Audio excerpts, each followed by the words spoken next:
Namastê.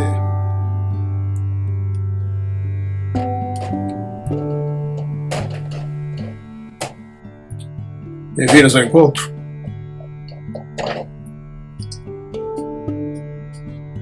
Começando agora. Esse ruído é o vento batendo na minha janela aqui, tá forte. Não tô nem reclamando porque eu tô quente.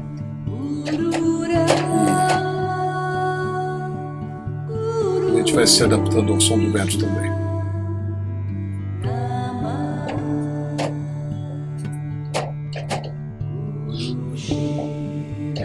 Hoje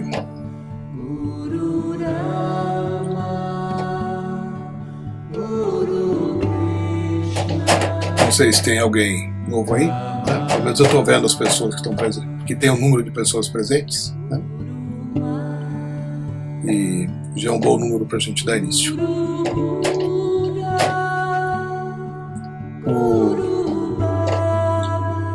O encontro ele tem essa intenção primeira de reunir as pessoas, caso esteja alguém aí vindo pela primeira vez, para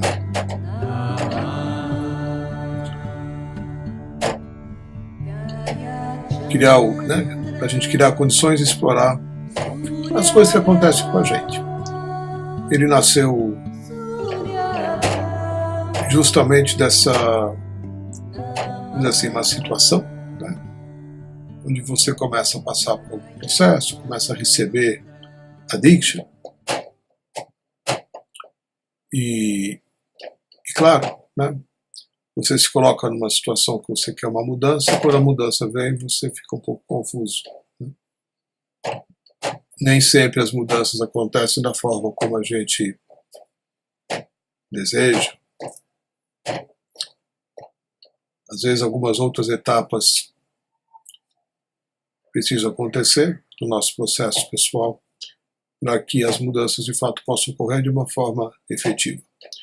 Então, esse momento, ou estes momentos, em que você passa por situações que aparentemente são diferentes das que você imaginava que você fosse passar, né, são muito comuns na caminhada espiritual. Porque, de certa forma, nós somos descascados, né? Hoje também usávamos essa imagem, não só hoje, mas de nós sermos configurados como se fôssemos uma cebola, né?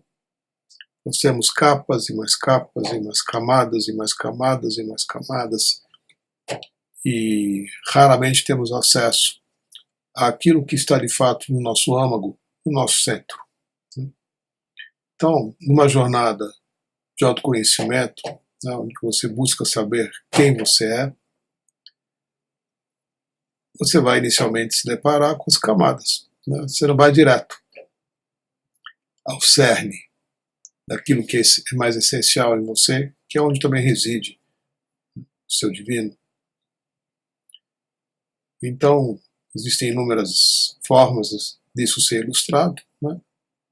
Mas eu gosto muito da cebola, né?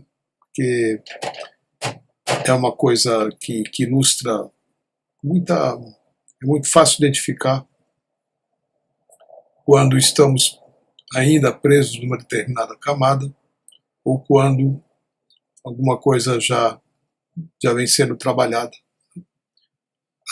e de repente uma camada que existia ali não está mais, né? Já se dissolveu e você está ficando mais íntimo de si mesmo, né? Chegando mais perto de quem você realmente é. Aí as coisas começam a ficar muito legais, né? Porque você começa também a ter interesse em remover mais camadas, né? Ou permitir que as camadas sejam removidas, porque nem sempre você consegue fazer isso por si mesmo. Para isso que existem técnicas, existem terapias específicas, processos diversos, meditações. Se você sabe que você está retido numa determinada camada e que você está também, de certa forma, limitado na sua vida, porque você não consegue superar algo, né, que te mantém onde você está, fica muito importante você dar um passo e buscar uma resolução dessa condição, né? Então esse é um jeito que muita gente chega a receber Diksha, mesmo não sabendo dessas coisas que eu estou descrevendo aqui, né? A pessoa chega porque a vida dela está parada, está travada, ela está travada nas relações, não tá sentindo que está em crescimento.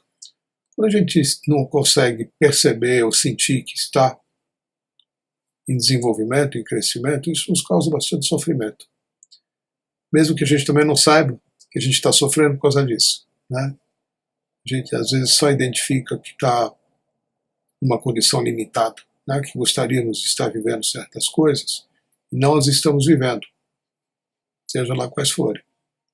Gostaríamos de ter coisas que a gente não tem, gostaríamos de estar experienciando coisas e não está sendo possível, né? Todos nós em algum momento sentimos é uma constatação, né? Por quê? Porque a gente se compara com outras pessoas que estão vivendo coisas que a gente não está, mas gostaria de viver também, né? A gente olha, vê gente fazendo coisas, gente viajando, gente crescendo, gente se relacionando, e parece que a nossa vida, quando nós nos comparamos com essas pessoas, é menor, né? Desprovida de muitas coisas que a gente gostaria de estar experienciando, vivendo também. Então nós temos algumas dores associadas a isso, né? E, embora a verdade seja que todos nós somos iguais, ainda que resguardando e mantendo a nossa individualidade, nós somos iguais, mas somos diferentes ao mesmo tempo. Somos iguais em humanidade, somos iguais naquilo que a gente compartilha coletivamente, e somos absolutamente únicos também. Parece um paradoxo. Somos únicos porque não tem outro ser igual a gente. Ainda assim somos iguais a todos, né? Temos uma mente funcionando de forma muito parecida, temos medos muito parecidos, né? Nos sentimos frustrados diante de situações com as quais a gente não consegue lidar. A gente quer ser mais forte, quer ter mais poder, né? Quer ter mais capacidade para lidar com uma situação que parece impossível, enquanto para outras pessoas parece que é tão fácil, né? Então, quando criamos esse encontro, foi com a finalidade de a gente explorar essas questões, né? E criar os meios de ir além, né? A gente tem que lembrar que nosso destino é ir além, ainda que o tal do além seja aqui mesmo, né? E além significa transcender as suas limitações, sair da caixinha, né? Sair e se liberar das inúmeras amarras conceituais ou reais que impedem você de desfrutar da sua vida tal e qual você deve viver, né? Ninguém veio ao mundo para deixar de viver o mundo em todas as suas possibilidades. Todos nós que estamos encarnados aqui viemos para desfrutar de toda a riqueza, toda a abundância, todas as maravilhas, né? Às vezes, por entrarmos numa questão menor, pessoal, a gente deixa de olhar para o céu, deixa de desfrutar o pôr do sol, deixa de notar um pássaro cantando, né, na sua janela, não repara no vento, não sente uma gota de chuva escorrendo no seu rosto, perde o contato com a natureza, se insensibiliza e fica preso dentro do universo interno, onde os pensamentos falam sem parar, né? Aquela matraca, pessoa que não para de falar internamente, né? Fala o tempo todo, mesmo quando não tem o que falar, está falando, né? Num nítido sinal de que está desequilibrado, que está sem contato com a vida, né? Quando a gente está em contato com a vida, um silêncio se apropria do nosso estado. Ficamos mais silenciosos, porque a vida ela é experienciada em profundidade, isenta das nossas conceituações, dos rótulos que a gente coloca em tudo, né? Ó, que legal, ó, que feio, ó, que lindo, ó, que, né? Ó, que horrível. A gente está o tempo todo descrevendo algo por meio de comentários, né? Isso a gente se distancia, a gente deixa de viver. Muitas vezes estamos tão condicionados a comentar tudo o tempo todo, que a vida passa e você não percebe. Ou melhor, você não está nem mesmo vivendo. Está só passando o tempo, preenchendo o seu tempo, se ocupando para entrar em contato com aquilo que está doendo dentro. Essa é uma camada importante. Por isso que algumas atividades, alguns processos têm que ser feitos para que você vá além desta camada. Que você não se limite mais, não fique mais retido numa camada que te impede de viver a sua vida em todo o seu potencial, em todas as suas possibilidades. Por isso que existem escolas, por isso que existem mestres, por isso que existem professores espirituais, né? Todos sabem disso que eu estou falando. E todos têm uma imensa necessidade até, né, de fazer com que mais e mais pessoas possam ir além de si mesmas, possam superar suas limitações e possam desfrutar de suas vidas de uma forma mais inteira e mais completa. Essa é uma forma da gente descrever abundância. E eu estou comentando isso porque amanhã aqui em São Paulo vai acontecer um processo chamado Sri Siddhi, pela primeira vez, cujo foco é a abundância, né? Abundância e prosperidade. Eu não conheço o processo, não passei por ele ainda, né? Mas eu estou com 145 pessoas se inscreveram para participar dele. Então houve uma vontade de muita gente, né, de crescer em abundância. E isso é muito significativo, porque é um anseio muito forte que todos nós temos, né, de viver bem. É uma necessidade humana. Uma vez que você esteja bem, além de você espalhar o bem-estar que você se encontra, né, você se alinha, né, com uma consciência mais elevada. Muita gente não sabe disso, né? Crescimento espiritual inclui o crescimento em prosperidade, inclui o estado de abundância.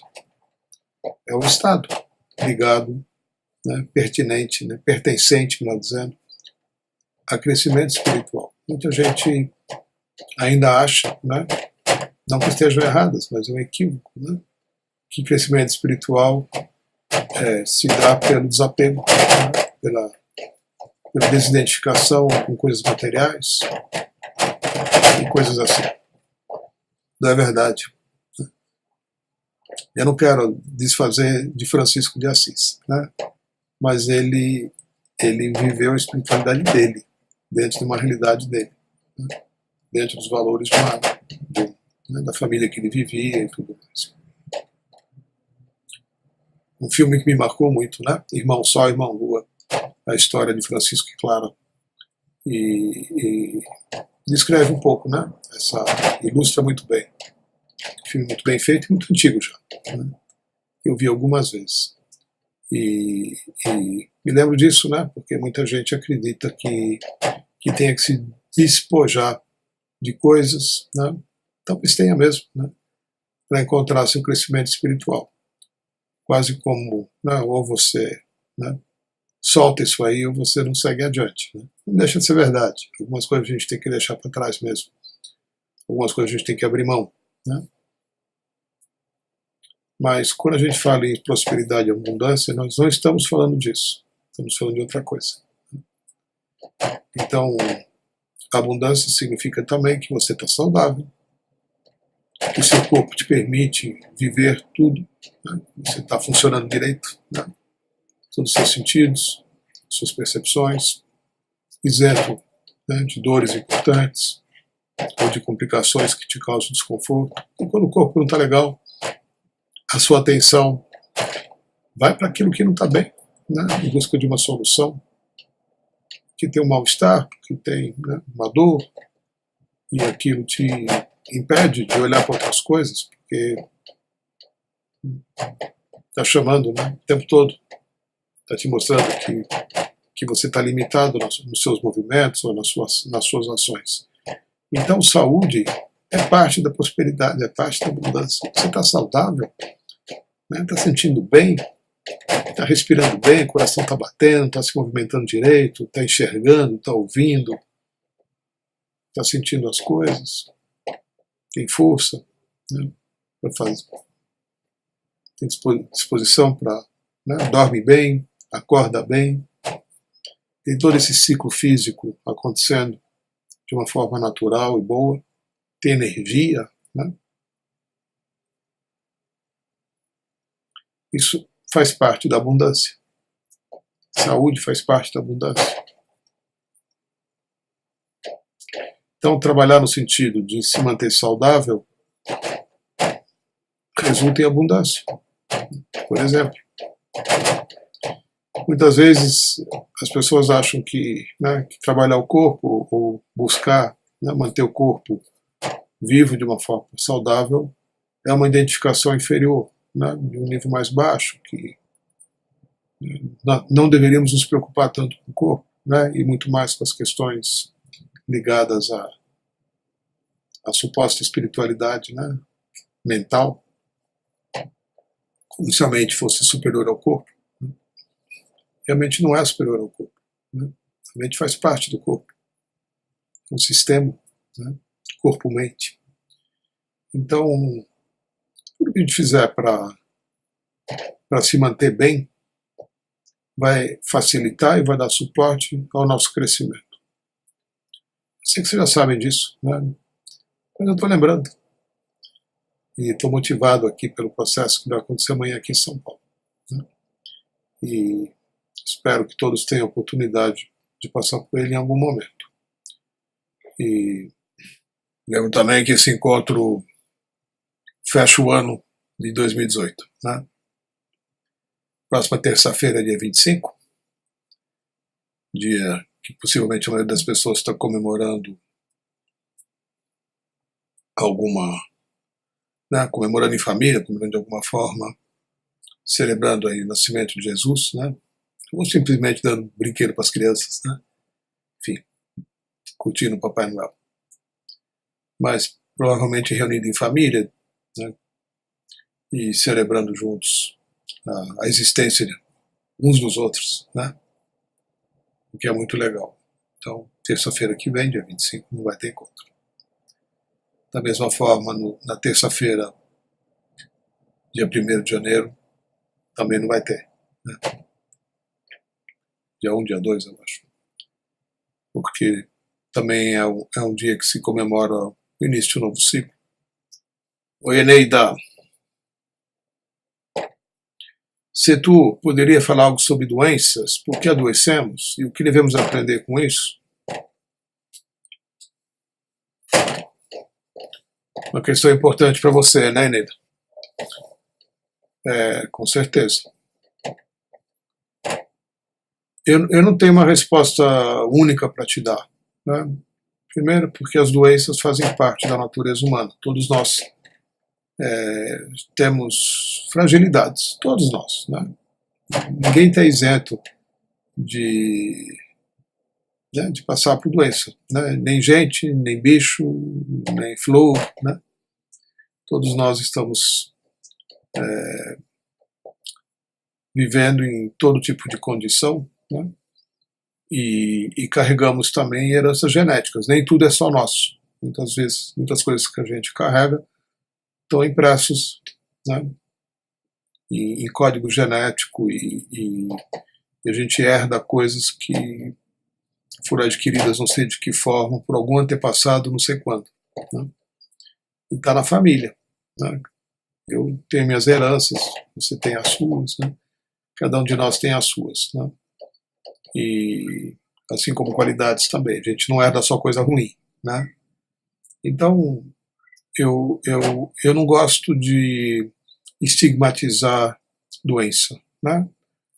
E eu acho que cada um, né, vai aprendendo que é frágil, né, que é perecível, nosso corpo não dura muito, né, e que a gente tem um prazo de validade para desfrutar desse corpo, né, e fazer dele o veículo para termos as experiências de vida com as quais a gente para as quais a gente está aqui e para as quais a gente está existindo, com a intenção de crescer e de se tornar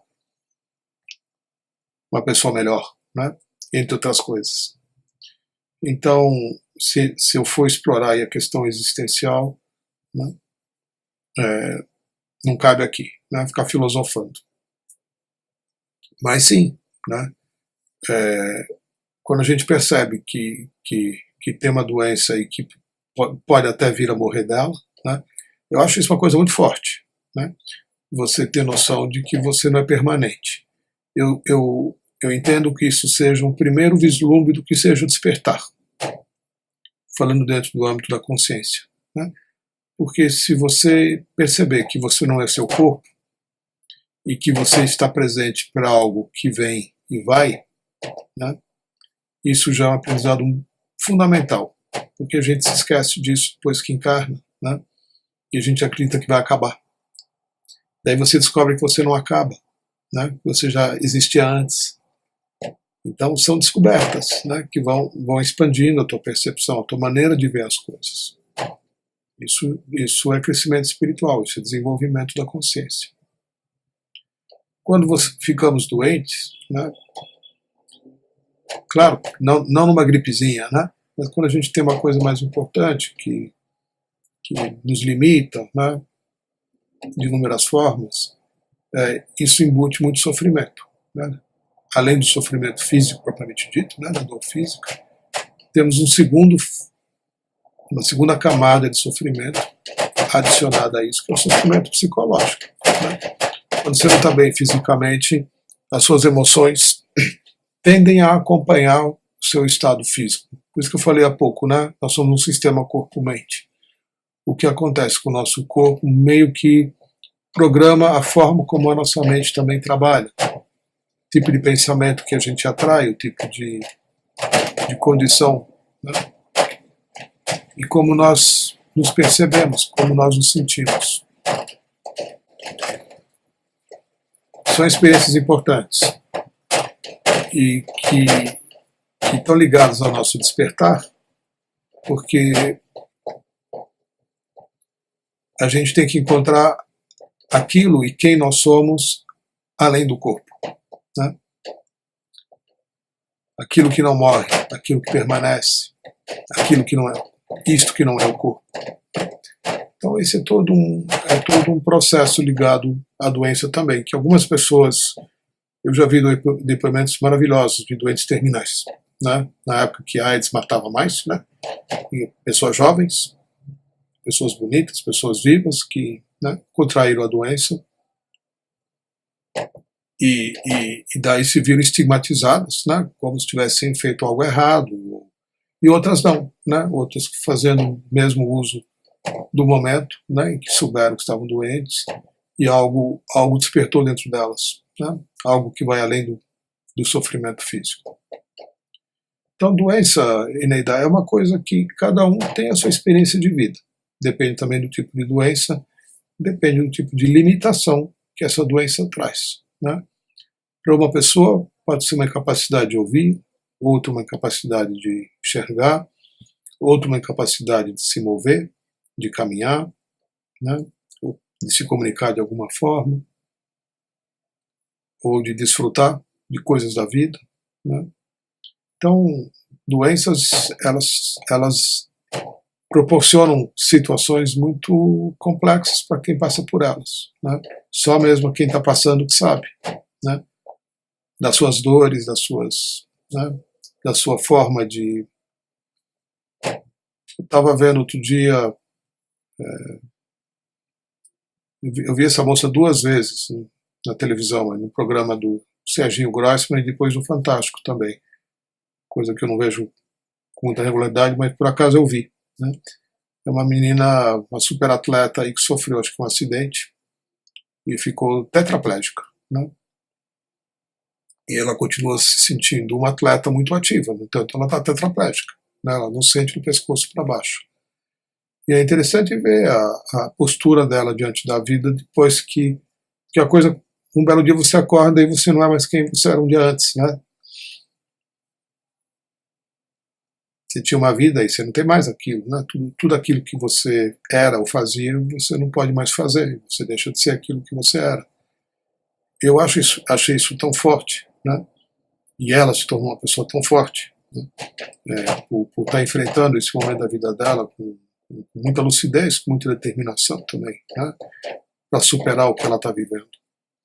E são lições que eu aprendi com o problema do outro, né? Observando, ouvindo ela comentar e me tocou, né? A forma como ela está lidando com a doença dela. E mais comum que a gente observa uma pessoa se sentir vitimizada, né?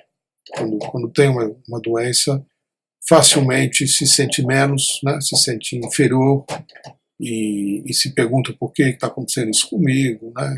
Eu não queria ser assim, eu não queria ter isso, tal. Entra num processo de vitimização e aí eu sinto que ela perde né? Perde o ponto. Né? Um outro aspecto que eu vou só mencionar aqui, tá bom, Aneta? É o aspecto kármico, né? Que está ligado a isso que eu estou falando. Né?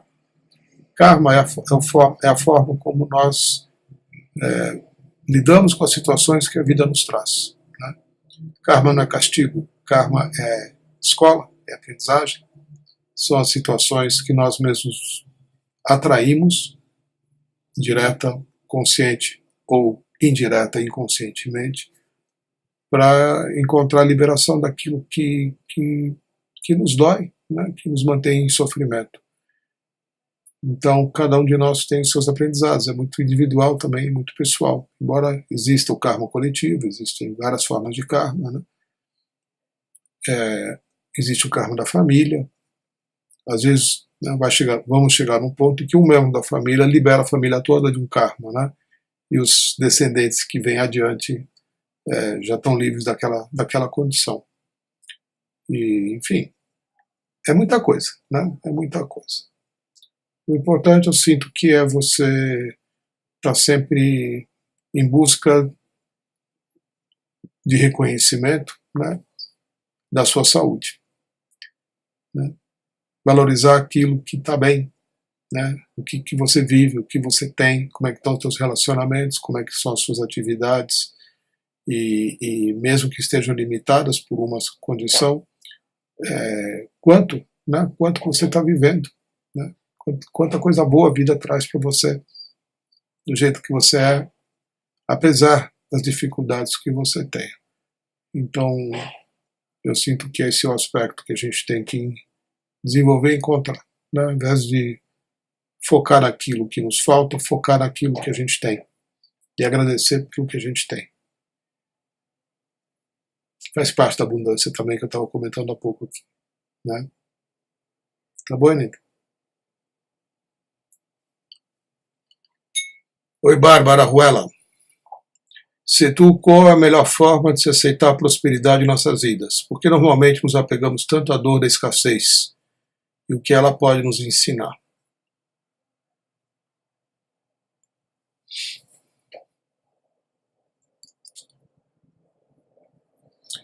Uma coisa muito pessoal, né, Bárbara? Também.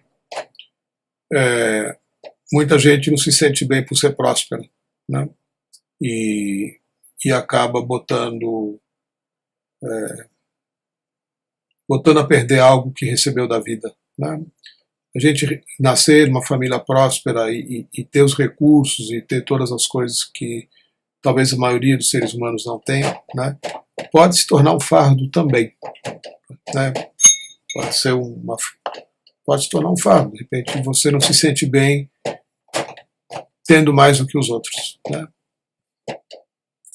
Como se isso viesse acompanhado de um sentimento de culpa, e muitas vezes vem, né? Afinal, tanta gente passando fome, tanta gente passando tanta privação, né, de coisas tão básicas, e a gente não está feliz mesmo assim, né, com tudo que tem. Não temos, né, estas dificuldades. Muita gente aí pedindo, né, um litro de leite, né, 100 gramas, né, de alguma coisa para comer como um presente de Natal, porque não tem, né?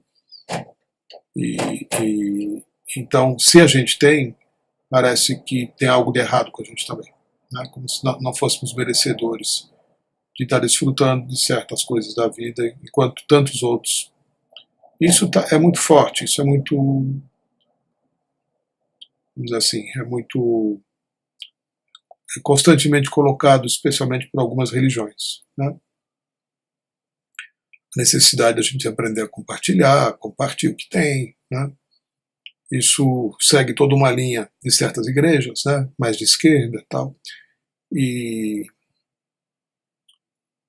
o que eu vejo que é importante a gente observar é o porquê que nós não, que é a sua questão, né? Por que a gente não aceita a prosperidade. Eu acho que tem a ver com muitas coisas. Essas que eu estou mencionando é um dos aspectos. Existem outras coisas, né?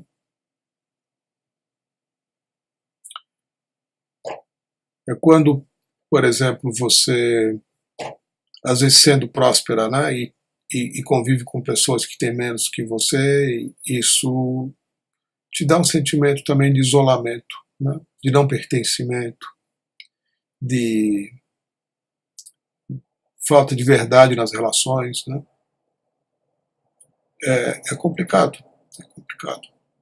Então existem pessoas que desfrutam com muita sabedoria, com muita, né, o que tem, né? Especialmente quando conseguem compartilhar o que tem com um grande número de pessoas, né? Eu conheço gente, né, que criou institutos, que sustenta instituições para crianças né, e ajuda um monte de gente criando facilidades para as pessoas viverem melhor, né? Agora, nós temos várias limitações quando falamos em prosperidade. Eu abordo essas questões num curso especial, né, que eu ofereço, que justamente se chama o curso de prosperidade. Alguns talvez já tenham feito, né, onde a gente examina ponto a ponto. Por que eu não sou próspero? Né? Quais são os meus conceitos com relação a dinheiro? O que eu acho do dinheiro? Quais são os conceitos que eu tenho? Conceitos, preconceitos, imagens de pessoas que são ricas. Como é que eu me sinto perto de pessoas que têm mais do que eu tenho? Como é que eu me comporto quando estou com pessoas que têm menos do que eu tenho? Então, a nossa prosperidade, ela também ela está relacionada com conceitos, né, que fazem com que sejamos mais ou não sejamos prósperos na vida.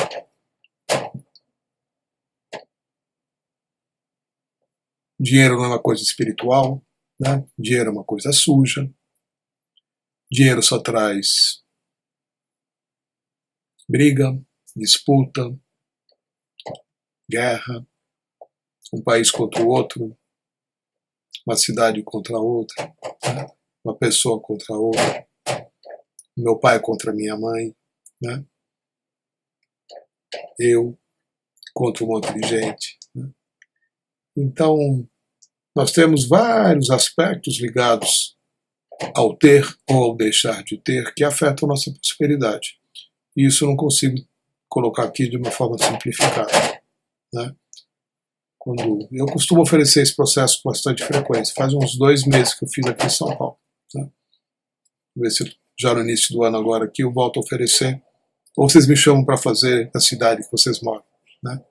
Eu vou com prazer. Chama-se processo de prosperidade.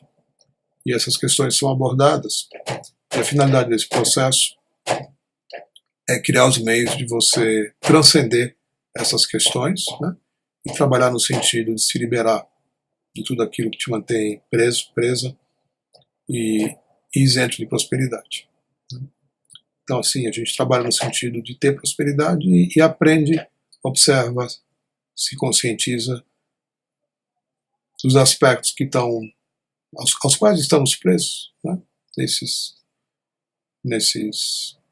quesitos ligados à prosperidade. E você continua perguntando por que normalmente nos apegamos tanto à dor da escassez e o que ela pode nos ensinar. Olha, o que as coisas podem ensinar as pessoas é um universo de aprendizagens, né? A dor da escassez, ela se dá porque somos ambiciosos e porque nós nos comparamos, né? Por mais que você tenha, tem alguém que tem mais que você.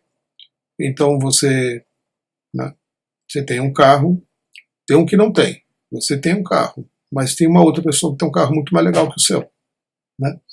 Novinho, mais potente, mais bonito. Então você se sente... É a dor da escassez?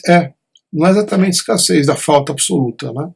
Mas é como se os outros tivessem algo que você não tem e você entra em sofrimento. Porque nós nos comparamos uns aos outros e porque nós competimos com os outros. Nós somos tão ignorantes a respeito de quem e do que somos que a única referência que a gente tem, muitas vezes, é o tanto que eu tenho, não é o que eu sou, né? O que eu sou é menos importante, o que é importante é o que eu tenho. Então eu vou lutar para ter. Se alguém tem mais do que eu, esse alguém é mais do que eu, né? Isso é um conceito fortemente arraigado no coletivo. Por isso que as pessoas fazem de tudo e o impossível para terem coisas, né? É uma forma de você ser alguém, porque você se sente muito mal em não ser ninguém, né? Esse é um dos aspectos que nos move a ter coisas, né? E o sentimento de escassez está presente o tempo todo, porque sempre vai ter alguém que tem algo que você não tem, ou tem mais do que você tem, né? Esses dias eu estava vendo um cara que... Eu não me aprofundei na leitura, mas só me chamou a atenção, porque ele é um cara que ele comprou, já sei porque que me chamou a atenção, ele comprou o Copacabana Palace, nosso símbolo, né, do luxo no Rio de Janeiro. Ele comprou o Copacabana Palace por não sei quantos bilhões de dólares. É bastante. Mas o Copacabana Palace, que ele comprou por alguns bilhões de dólares, é só mais um hotelzinho da coleção que ele já tem, né? Ele tem todas as marcas, ele adquiriu todas as marcas de luxo do planeta. Tudo que você possa imaginar, né? Em relógios, em bebidas, todas as marcas de champanhe as mais caras, tudo ele comprou, tudo ele tem, tudo é dele, né? É um cara só, mas ele tem tudo. Tudo que existe no mercado de luxo, inclusive redes de hotéis, né? aos quais o nosso Copacabana Palace vai ser incorporado, pertence a esse cara, né? Eu li essa matéria e falei, mas o que leva, né, uma pessoa a precisar ter, né? Não é só um pouquinho, né? Porque o que ele tem supera o que o Brasil tem, né? O que leva uma pessoa a precisar, né? Deve ser um sentimento de pequenez tão grande, né? Ou esse sentimento de escassez, a dor da escassez, né? Ela está presente nele também, embora não, com certeza não lhe falte nada, né? Nada que ele não possa ter, tudo ele pode ter, né? Mas o sentimento de escassez, eu tenho a impressão que não foi embora. Ele continua sendo dominado por essa condição, apesar de ser um dos homens mais ricos do mundo, com certeza, né? Então, a nossa condição humana tem peculiaridades, né? Onde o fato de você ter coisas não significa que você esteja isento da necessidade de ter mais. E se você se depara com alguém que ainda assim tem mais do que você tem, você se sente menos e entra na dor da escassez, que é o nome que você deu, né? Enfim, é uma possibilidade, tá bom, Bárbara? Talvez hajam outras ainda, né, a serem exploradas. Tá bem? Oi, Ana Santeiro. Boa noite. Oi, Gabriel. Ah, é a Iris. Oi, Iris. Tudo bom? Estou com o Gabriel. Perdi emprego de 11 anos como professora. Abri uma lanchonete em que não deu certo. As dificuldades estão grandes. O que eu devo aprender com isso? Olha, Iris, o que você tem a aprender com isso, eu não posso adiantar, porque são os aprendizados que eu teria, talvez sejam diferentes do que você está tendo já, né? Aprendizagem, gente, não é uma coisa que o outro pode dizer para você o que você tem a aprender, né? Na verdade, não existe o outro disse para você aprender, né? A aprendizagem sempre ela é sua. E a situação está trazendo algo para você aprender, não é para outras pessoas, né? Então eu posso me sugerir algumas possibilidades, só isso, né? Talvez uma que, né, que eu soube, né, num estudo aí comparativo, uma palestra, na verdade, que foi dada por um cara que eu acho que ele criou o... Pode ser que eu esteja enganado, mas eu acho que foi esse cara. Ele é um israelense, né? Eu não sei se ele criou o Waze ou se ele criou o Uber. Ele criou uma dessas coisas, né? E aí ele estava explicando o seguinte, né? Que nos Estados Unidos, na cultura americana, norte-americana, se você cria um produto, né, ou um serviço, e esse produto ou serviço, por N razões, né, não dá certo, né, você, né, quebra, fecha, e você é considerado socialmente uma pessoa inferior, um loser, né, um fracassado. Que dentro da cultura americana é o fim, né? Você quebrar, você não conseguir realizar um projeto de vida é, dentro da cultura americana, a pior coisa pela qual você pode passar, né, em vida, né? E uma pessoa que passa por alguma coisa assim, que constrói e depois perde o que construiu, ela dificilmente se recupera, né? A cultura japonesa tem um pouco disso também, você é a que nível, né? Porque o japonês também valoriza a empresa na qual ele trabalha como se fosse sua própria família, né? E ele tem que trabalhar na tal da empresa, seja lá qual for, né? A gente conhece várias aqui no Brasil, né? Da indústria automobilística, dos eletrônicos, né? Então, se você trabalha numa empresa dessas e você está lá há 20 anos e você perde o emprego, tem gente que, né, tira a própria vida, né? Porque é uma desonra tamanha, uma vergonha tamanha você não ser mais um funcionário da tal da empresa, né? Lamentável, né? Lamentável esse tipo de condição de vida em que você acredita que tudo que você tem é um emprego numa empresa. Mas acontece com bastante frequência no Japão. Então lá eles se sujeitam e são explorados de inúmeras formas, né? Mas fazem de tudo para não perder emprego. O cara perde a dignidade, perde a saúde, perde o amor, né? Perde a alegria de viver, mas não perde emprego por nada, né? Então não dorme, né? Não come direito, né? Se sacrifica de N formas para sustentar um emprego. É uma escravidão, né, existencial. Existe uma outra cultura, que é justamente desse cara que eu estou mencionando, ele é israelense, né? Eu acho que ele criou o Uber. E que ele diz o seguinte, né? Para o negócio dele dar certo, ele quebrou muitas vezes, muitas, né? Ele fez 1000 coisas diferentes e todas deram errado. Não é que ele fez um negócio que do nada deu certo, não, ele fez muita coisa na vida e todas as coisas que ele fez, num certo momento, né, não deram certo. E aí ele partiu para outra. Aí ele fez outra coisa, aí de novo não deu certo. Aí de novo ele partiu para outra. E o que ele estava nos ensinando com isso? Né? Que na cultura israelense, né? Talvez o Gabriel que viveu lá em Israel possa te dizer algo mais a esse respeito, né? Na cultura israelense de negócios, né? Não só de negócios, mas se expressa nos negócios, você é valorizado por ter dado a volta, né? Por ter se reerguido, por ter partido de novo para outra, né?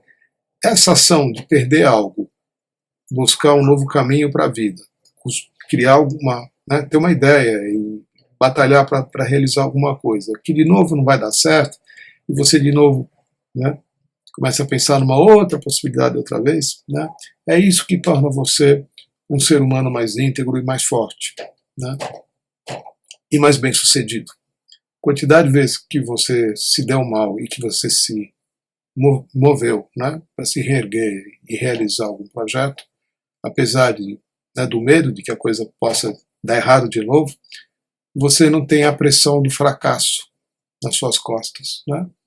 Óbvio, você tem as situações de vida, né? De repente você pediu dinheiro emprestado, fez investimentos, e agora você está com o abacaxi na mão aí para, né, honrar seus compromissos e também para pagar suas contas, né? Então, mas no âmbito pessoal, né, muitas vezes a gente se depara com situações que vão nos ensinar justamente isso, né? A encarar os desafios da vida a partir de uma determinada perspectiva de, né, de força, né, de determinação, né, que apesar de você ter caído inúmeras vezes, você reencontra essa força dentro de você, você supera os seus limites, aprende algo mais, agradece por algo ter dado errado para você, que te deu a chance de você se reinventar mais uma vez e reconstruir alguma coisa, né? Porque você tem força, tem a idade, tem a inteligência, tem a saúde para isso, né? Vamos ver se é por aí. Tá bom, Iris? Criou o Waze, né? Bom, obrigado. Bárbara, tem gente fazendo isso aí, viu? Em Belo Horizonte. Não sei com que frequência, mas tem alguns trainers da Wanas em Belo Horizonte, né? Um deles é a Silvana Cunha, e que eu acho que de vez em quando, não tenho certeza, ela oferece. Se ela não fizer isso, você pode criar um grupo que eu vou até aí, viu? Aí eu faço não só esse processo, como mais alguns outros, né?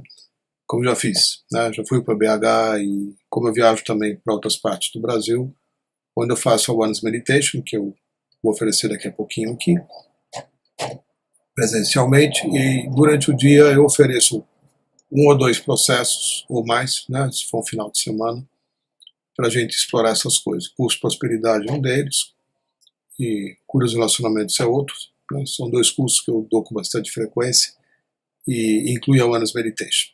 Então, qualquer pessoa que tenha vontade, tenha motivação, né, de formar um grupo de pessoas para produzir um evento assim, eu vou, viu? Sempre, com uma alegria, com um prazer.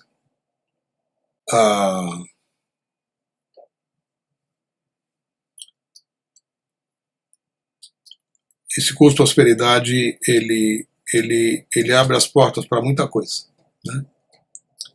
E não só no sentido material, mas também na forma como você lida, como aqui no caso, né, da Iris, como você lida com as situações desafiadoras da sua vida.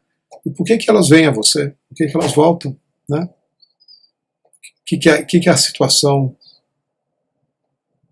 está trazendo para você? Qual é o aprendizado, né, a respeito de si mesmo que uma determinada situação traz a você? E uma vez que esse aprendizado tenha acontecido, que você tenha superado algo que você nem sabia que existia, a sua vida muda, né? Então o curso Prosperidade é um dos cursos que traz essas chaves, né? E ele inclui também dentro dele um encaminhamento para você se conectar com a presença de uma forma mais direta, né? A gente segue por mais 11 dias depois, né? Eu dou o curso, mas depois você faz uma lição de casa por 11 dias trabalhando nessa questão individualmente. É um curso muito legal. Oi, Ana Santeiro.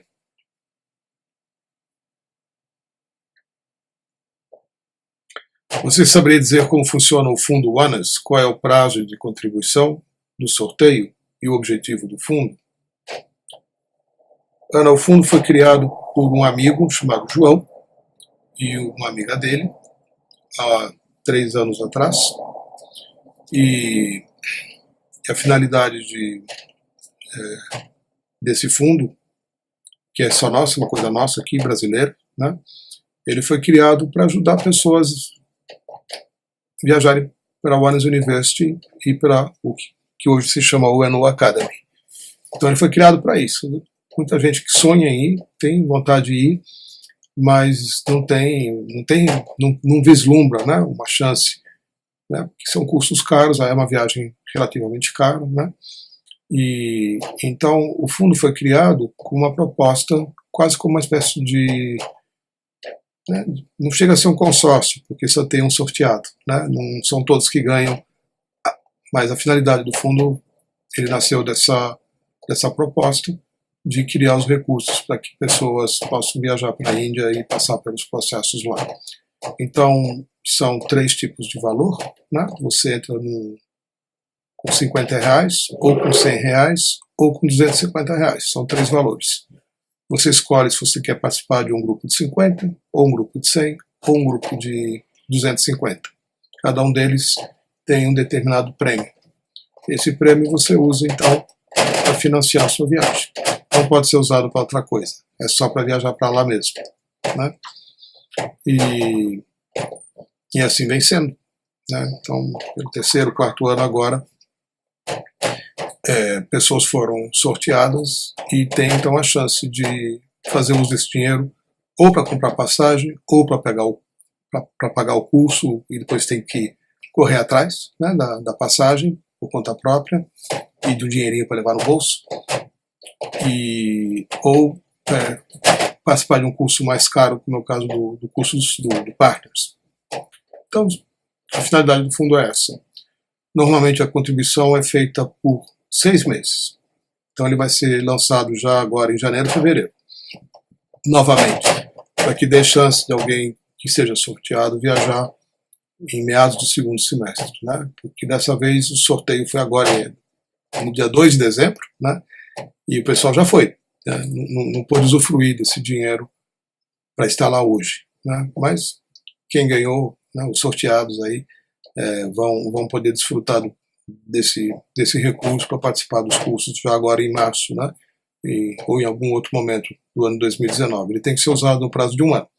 Se você não usa o dinheiro, você perde, e aí uma nova pessoa vai ser sorteada para usar esse dinheiro numa viagem, caso você não tenha feito uso do prêmio para isso, né? Então não é um dinheiro que você ganha para trocar de carro ou para reformar sua casa. Não. Ele tem só essa especificidade, né, de levar gente para lá. Então ele tem a aprovação da ONES University, da UNO Academy, para que assim seja, né? Então a contribuição é de 6 meses, todo mês é dado o número de uma conta, você deposita lá. Os grupos não são grandes, são grupos de 20 pessoas, 30 pessoas em cada grupo, né?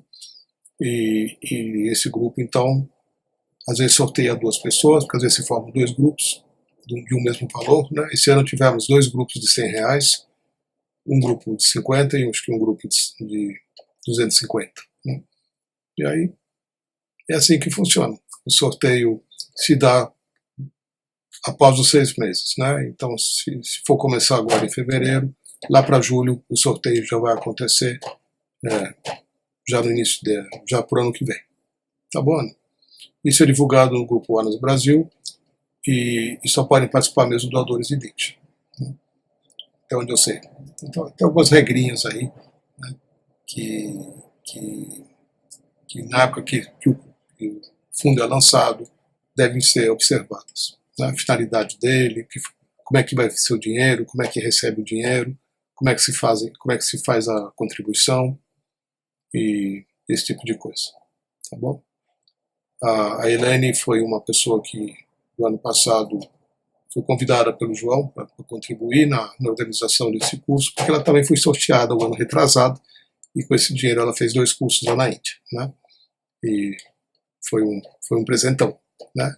E aí, vamos ver como é que vai ser esse próximo ano, né? O bom é que é sempre um amigo, é sempre gente conhecida que é sorteada, né? Porque a gente meio que se conhece, né? E a gente celebra, a gente contribui para a ida de alguém para a Índia, caso não tenhamos sido sorteados. A gente celebra que algum amigo nosso finalmente vai poder realizar um sonho de vida, de poder ir para a Índia e participar, né, do curso da One University, da UNO Academy. Tá bom? Então eu vou me preparar para a One Meditation agora. Como eu já disse, a gente se reencontra